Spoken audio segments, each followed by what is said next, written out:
Државниот јавен обвинител Љупчо Куцевски веројатно наскоро ќе биде сменет ако се земе во предвид последната изјава на премиерот.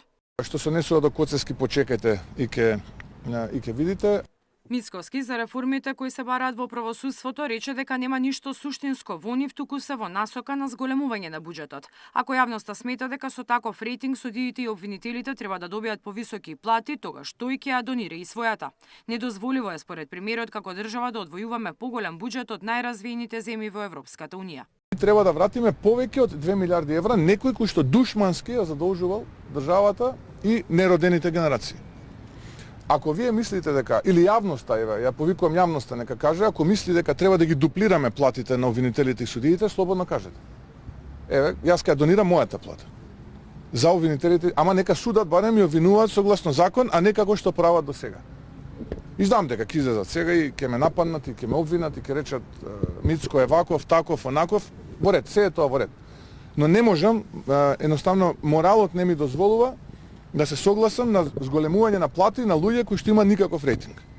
И ако е тоа клучната реформа, која што треба да ја направиме, простете ја нема да ја направиме.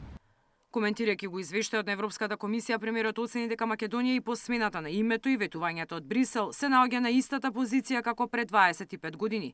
Владата вели ќе направи се за да ја исполни домашната задача, но оцени дека во процесот на евроинтеграција трпиме булинг. Пред 8 години, кога менувавме имење и презимење, ни викаа дека сме фронтранери. И кога ќе смениме име и презиме, за 3 години, 4 сме во Европската унија. Тие 3-4 години изминаа пред 3-4 години. Кај сме ние денес?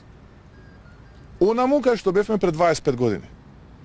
Супер е да го смениме уставот, најдобри ќе бидеме. Најдобри ќе бидеме. Уште ако може да не сме македонци, да сме нешто друго, најдобри ќе бидеме.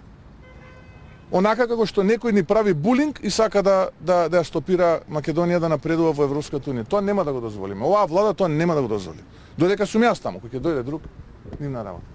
Измените во кривичниот законник би влегле во собраниска процедура до нова година. Премиерот вели, иако се носат под притисок на Уставниот суд, нема да бидат на швейцарски начин како што тоа го направиле од претходната влада. Според него, секој треба да има одредена одговорност за своите одлуки, алудирајќи на тоа дека измените тогаш направиле многумина да добијат политичка амнистија.